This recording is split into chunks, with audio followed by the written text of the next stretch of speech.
Welcome to Carolina Sculpture Studio. My name's Clint Button, and I'm a granite sculptor. Welcome to video number 70 of the Virtual Stone Carving Apprenticeship. All right, doing some thinking, doing some measuring, and I think I'm going to push this. This is 2 inches, which should be enough to break it, but it might not be. Okay, one of the reasons you set your stone up to break it a certain way, the run is usually on the ends of a base or a die when you're pitching it, because the break is very inconsistent. It's very dramatic. We've got a little bit of, when I say run, there's the stone's running a little bit like this, the grain wise, here on the rift, okay? And the rift will break more generally, break more straight. If you're looking at a piece of stone in the quarry, and there's a, and this is granite, and you have a drill hole, and a drill hole, and a drill hole, and they don't go real deep, and it's split, and it splits very straight. That's the rift, because the stone breaks very easily. Here on the run, you'll tend to have drill holes that they're either a lot closer together, and they usually will go deeper, because you could see, like on this other end, when we had this drill hole out here, we had a break that was going like this, and it breaks really inconsistent, and so you have to drill it more. You're more apt to see the drill holes go all the way through. And on the head, this would be the head grain that we're looking at here. This would have drill holes that were all the way through, and they were close together, so that there was very little strength between the drill holes holding it together. But this end here, honestly, all we really have to do here is to break this off, to round that off, so it's not as tall. We've already got a broken face, so we're golden on this end. We'll chip this off and get this close, and this end we don't have to really flog on too hard to break it. This other end, we're pretty sure this is going to break pretty straight. Remember, we decided that because the grain's going like this, breaking in from the joint, we should be able to get into the center at least, if not a little further. We'll have to check it really well. Over here, this will be the hardest one to break, because if the grain on the other end is diving like this, it's going to be hard to break this and break it carefully, because the grain's going to run way out and run way in, and we want to be really careful to have some control. So we've got enough stone. We can make the die narrow. We're probably going to be in the 5/10 range. I'm going to go ahead and cut in 1 more inch to have 3 inches on top to be able to reach and control this break. And then we'll be able to have 3 inches of stone here, which will be a good lot of stone to grab to actually break it. And then we're going to have to move our lines in. But I'm going to show you, this is why you put center lines on the stone to work with before you start cutting off your reference lines, your reference edges that are strong. So I'm going to set the camera up here and show you how I'm going to lay this out with a square to change this line. Okay, let's see if we can show you how to do this. It's really critical to have this center line on the stone to do my layout. And even if I have to shift the center line in terms of the length, having this front to back, having them for reference gives me a chance to measure what was the actual center of the stone and adjust it as I need to. Now, it's really hard once you start cutting off your reference points, your reference faces, to do accurate work. So having this center line here helps me accomplish that. Went ahead and measured. You measure along your center line with your tape, and it's better not to use this wiggly end. My grandfather said he'd come back and kick me right in the butt if he ever caught me doing that for accurate measurements. So come in 1 inch to 2 inches. We cut this in 2 inches. I want to add 1 more inch of a cut to that before I sit down with a chisel and start cutting it. Take your square, your good heavy square that you don't rub on the stone. Get your pencil line lined up here along. I use the inside like that. Hold it, I was taught to hold it with 2 fingers that touch both the straight edge and the stone so it won't tip or rack on you, and then put your line on. We're going to cut this all the way across. Get a good line, then do the same thing on the other side.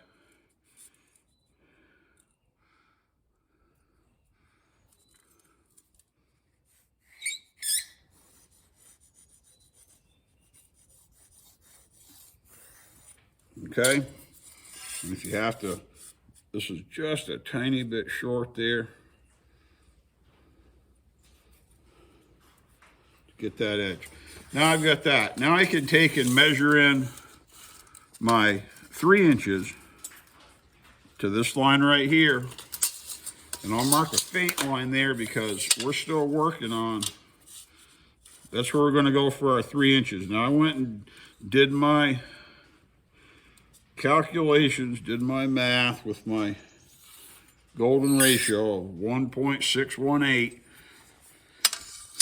times, you know, as it relates to the 5.5 inches. And I want this to be, if it was perfect, it'd be like 3.5. I think 3.4 something is what it came out to be. But I don't have that much real estate.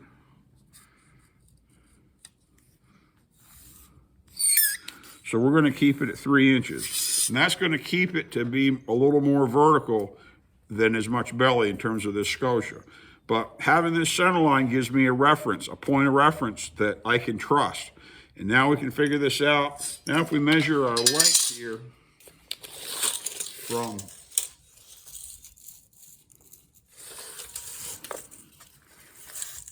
we're right at 5'4".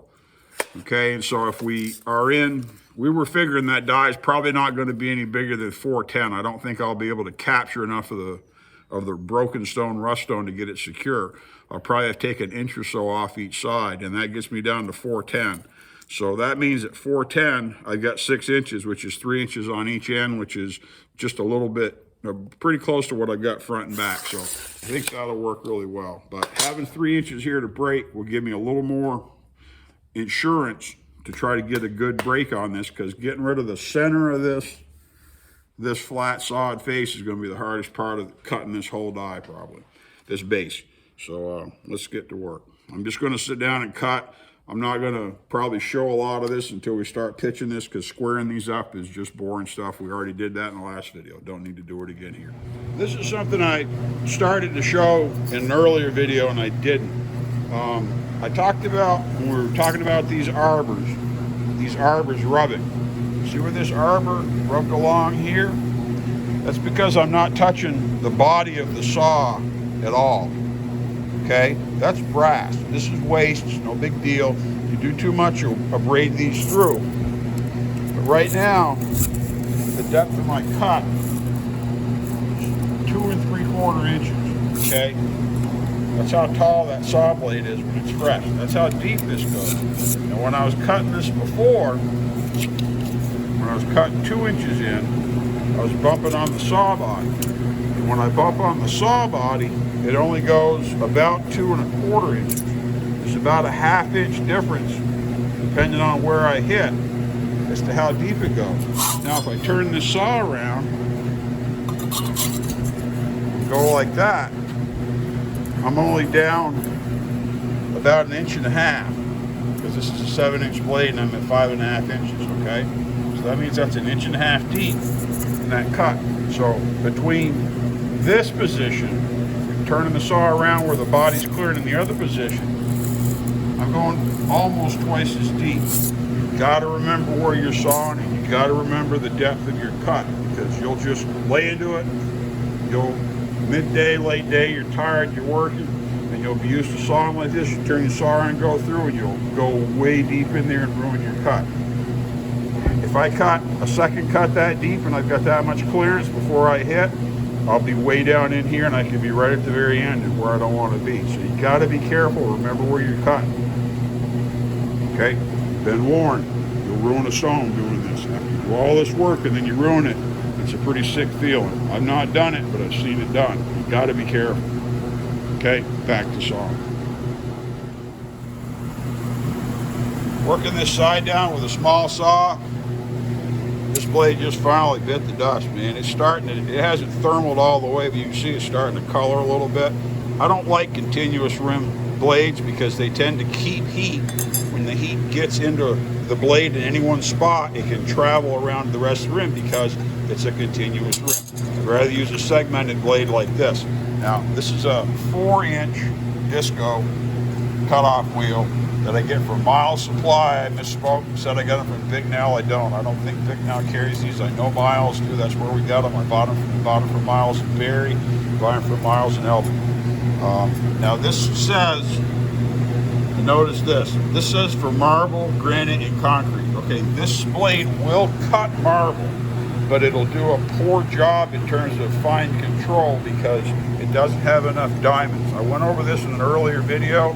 Granite wheels, granite cutoff wheels that are designed for diamond wheels for granite and really hard stone have diamonds that are embedded in this metal bond that has to be ground away in order to expose sharp diamonds to cut the stone. Marble isn't strong enough to grind away that metal to expose the diamonds, so you buy blades that are encrusted with diamonds. They look like they're electroplated or on the outside. They're not in the metal like this. I don't use these for marble. They will cut marble, but you'll tend to have a lot of breakout and blowout around the edges. So for sculpture work, I wouldn't recommend these for marble. For concrete, got nails, rebar. Oh yeah, God, these things will soften just about anything, but they'll cause wreckage on marble. So don't use them for marble, even though it says you can. I wouldn't. So 4-inch blades, disco blades from Miles Supply. Put this one over by the grinder to shape the wheel. Disco blade for 4-inch. Give you plenty of room for your knuckles. You should have guard on here. This is wholly illegal and wrong and dangerous. Don't do it. But that's how I use it. A 5-inch is so close to my hands it bothers me. Keep track of your depth. Back to cut. I'm putting this end together. You got to start somewheres, and I'm pretty sure I'm going to leave this 2 inches on the front. I may go back another inch or half an inch. Just got to decide. But a lot happier. Cut this back to 3. I can break that. That'll work good. I went ahead and cut one pad over near that end for a plumb block. And remember, we got to produce this pretty face. But for this line, it doesn't matter if we register off of this or this. That line will be straight either way as long as this is right. This is our depth. We used our square over here to produce our marks, so we'll do the same here. It fits good there down to the bottom, and over here we still got quite a bit to go. It's important to remember that this right here, this face, this corner, this is permanent. We're going to cut this in, get this pad going. But that right there is going to stay there until the end of time. That's the finished corner on this job. Once we get there, the goal is to really not have to do anything else to it. We might axe it a little bit at the end, but we don't want to touch it. So we got to be really careful putting this together. I'll measure this off, and before I go very deep with it, I'll probably bevel that corner, just like I said, to get back to that line. And then I can work this back until everything fits. Because see, I've got to go back quite a bit. You know, we're up quite a bit and out quite a bit. So by the time that goes down there we go, down there and back that far, I want that to be perfect. Also, something else, while I'm carving this, you know, I told you these things for a reason. Remember when I told you when something starts to crack, you'll see these little bits of stone start to vibrate and dance? Okay, when I sawed this in, had a bunch of saw cuts, and I'm plowing through it, pushing them off. You got a big long piece you're trying to break off. It'll go from being solid and having no real sound to it, just the tools. And then may start to change tone a little bit. I told you when the crack starts, then you'll see all these little bits of gravel start to bubble and bounce and dance. You know that's cracking, it's coming loose. That's how you keep track of your progress. And if you lean into a piece of stone and you push on it and you push on it and you push on it, and you're having to push on it twice as hard as anything else you had to break right there in that area, you better figure out what's going on before something goes off a cliff, because it will. So that's how you read your stone. It's starting to crack. This will all start dancing. You know, like I said, sometimes you want it to, sometimes you don't. Pay attention, but don't throw away your important corners, because that right there is money. If we chip that off, we got a real problem. We're careful.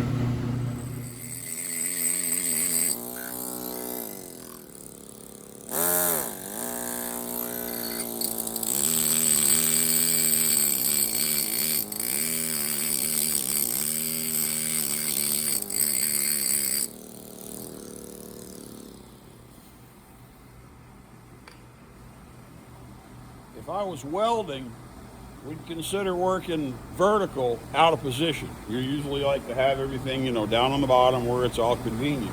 You got to practice doing the same thing when you're cutting stone. This is going to be our border, okay? Made these blocks in here where the plumb blocks fit just fine. Got one straight edge. I got 5 of them across here. And they all fit nice and tight with a straight edge, okay? And they set pretty flat too against both the face. They got good contact with the wall and the floor.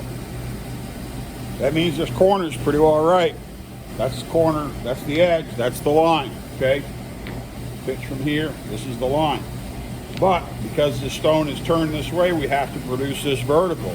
You got to practice, because that die is going to be really big, and 4 tons isn't a game. Turning this is work. Turning that 4 tons is even more work and more dangerous.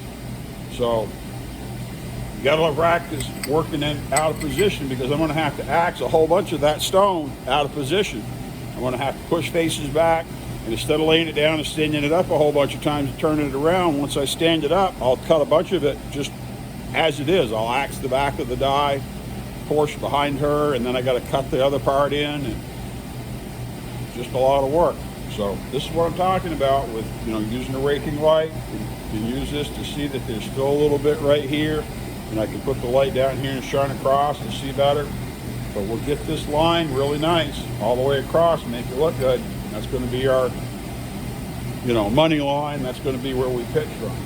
And I've still got to take off, you know, 1/4 inch, 3/8 in some of these spots.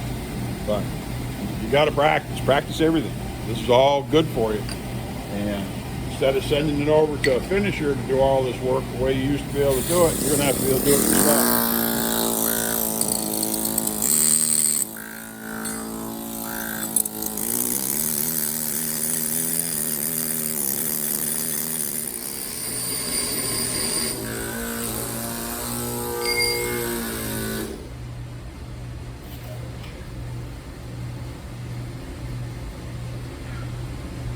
One of the things you'll find out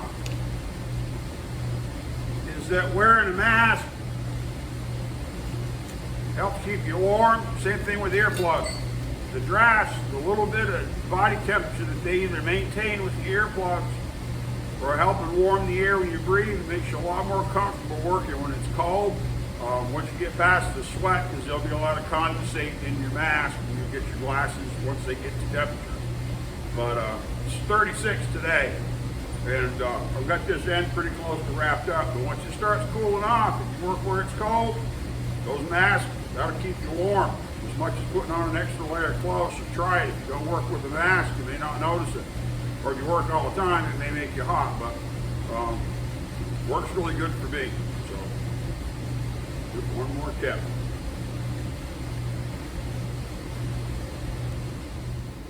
This is a good example of what I talked about with doing your references. Putting a reference, putting a reference, putting a reference. This reference here, you can see the little bit of the line right here, and then I had my one on the end. Now, this is still tall.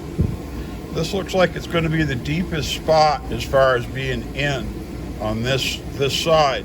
And right now, it looks really wonky because this is sticking way out, okay? You got to take all this off and get this tuned in to be approximately where we want it to be before we worry about straightening this to the corner so that this line is perfect. Because right now you can see this line is deep here and it humps up, and this is what we're producing. This is going to be the line that transitions between this short face, and then the rock pitch. So this is what I'm talking about. When you see a problem or see something that stands out at, you got to look and evaluate it. This low spot's probably going to define this entire edge between one side and the other. Okay, we'll get that all straightened up. But before we go crazy with it, we got to take away all this visual noise to straighten this out and get rid of this stone so we can better evaluate this. We can just sight this right down the edge. Okay, and that's the easy way to do it, or try to put a straight edge on there to see how close it lines up to that actual line. But we're still going to have to take this mass away. So go ahead and do that first. That'll help you understand where we are here, because pretty good chance, I'm not way off. There's a really good chance that removing this stone here and getting rid of this big hump is going to make that look a lot less prominent and a lot less deep. Once we get all this straightened out, and we won't have as much to tune off, we should be able to just true it up here a little bit, and if, you know, the way it should be, this is correct, and this is correct, and this is correct. You just have to slowly work everything down to match. So go slow.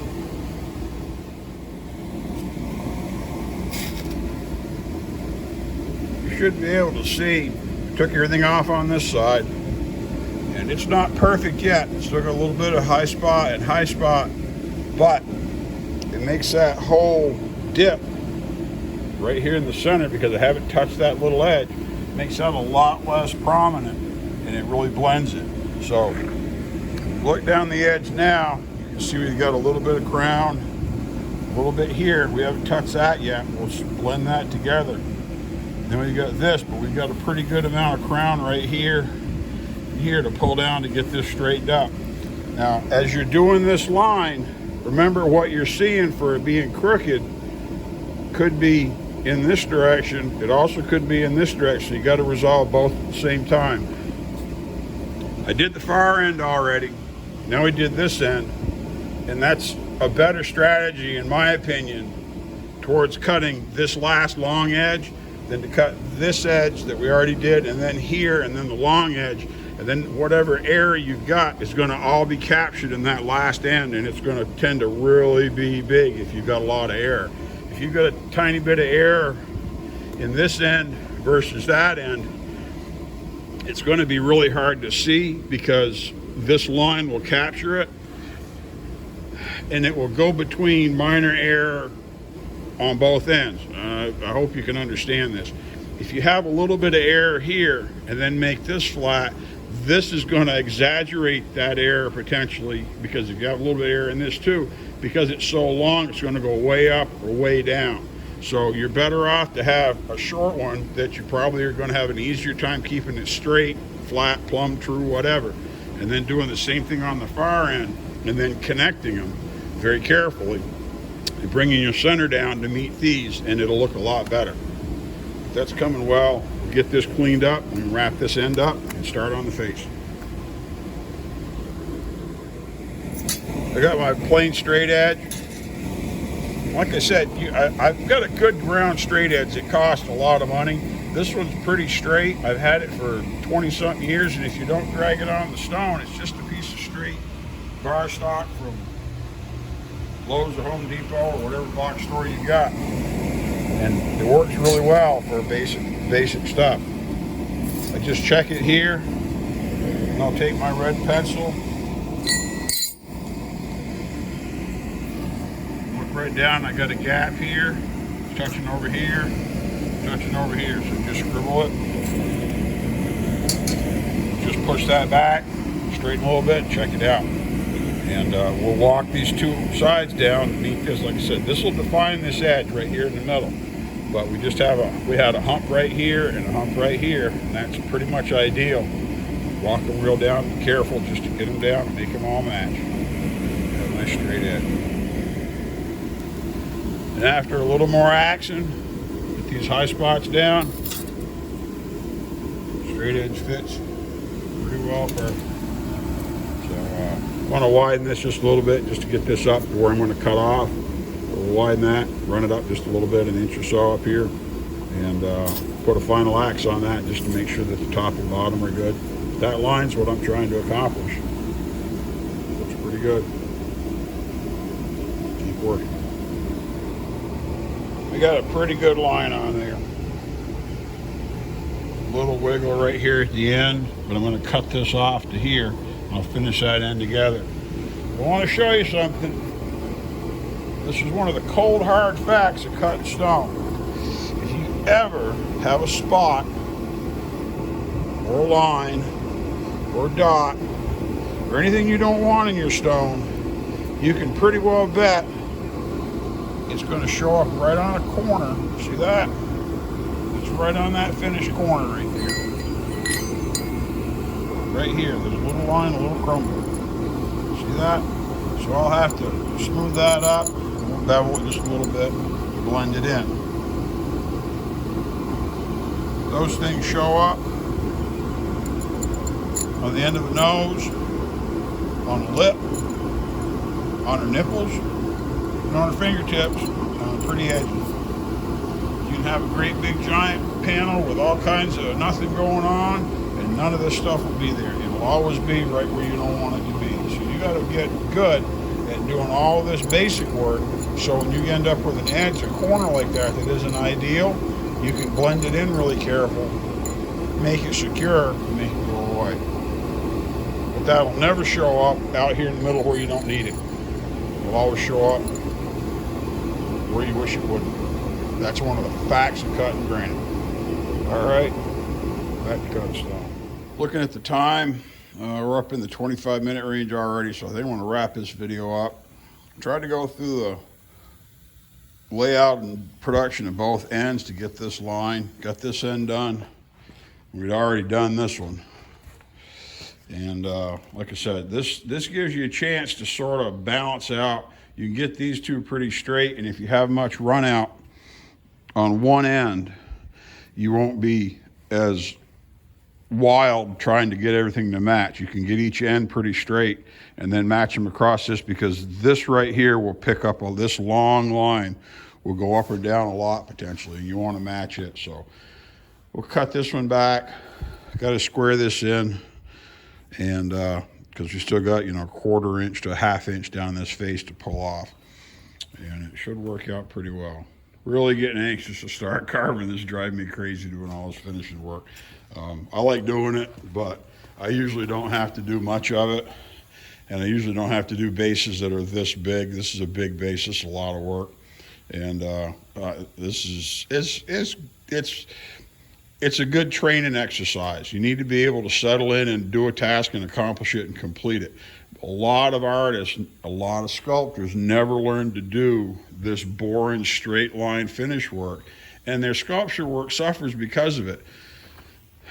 There's work locally that I could take and show you, and I won't because it would be small on my part, but it's the equivalent of how rough this is and how crooked this is on their finished work. They'll have their figurative work is pretty and nice, and it's, you know, it's arts, whatever it is, but all of their background work looks like this, and this is not relevant here other than just holding a place to where the stone's going to be. I'm going to cut all this back on the stone perfectly flat as well, because remember we said we're going to push this face back to compensate for the little bit of crumble on this edge. We're going to have to come back into here.